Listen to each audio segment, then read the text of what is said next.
Hey everyone, welcome back to the channel.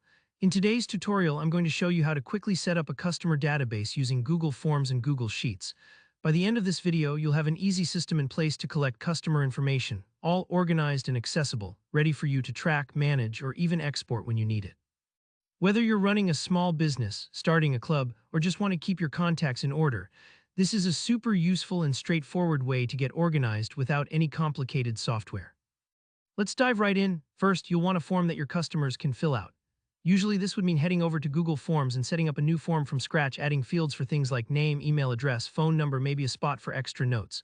But for this demonstration, I'm going to use one of Google's free templates, the contact information form. If you haven't seen these templates before, they're a real-time saver, especially if you're not sure what questions you should ask. You can always customize the template, adding or removing questions to fit what's best for your business needs. Remember, the key is making it easy for your customers to share just the information you actually need.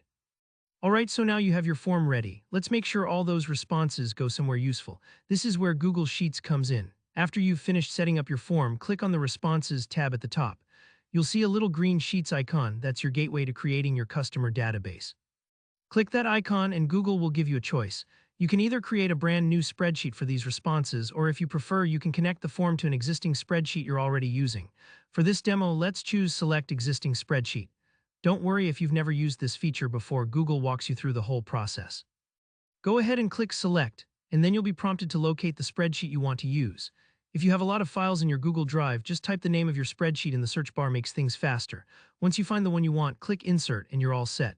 Google will automatically create a new tab within your chosen spreadsheet just for these form responses, so you never have to worry about mixing up your information. Congratulations, you now have a fully functioning customer database. From here on out, anytime a customer fills out your Google form, their information will instantly appear in your spreadsheet, no manual copying or pasting required. It's like having your own automated filing clerk working behind the scenes. This not only saves you time, but also cuts way down on mistakes or misplaced data. And if you ever want to send out a newsletter, reach out individually, or do a little analysis of your customer base, everything is already organized in one place. If this was your first time connecting a form and a sheet, don't worry if it took a minute to get comfortable. Once you've done it once or twice, you'll see how easy it is to expand your database, add new fields, or adjust your process as your needs change. That's it, you've just set up a powerful yet simple customer database using free tools you already have access to. If you found this tutorial helpful, please give the video a thumbs up, leave a comment if you have any questions or want to share how you're using this setup, and don't forget to subscribe for more tutorials like this one. Thanks for watching, and I'll see you in the next video.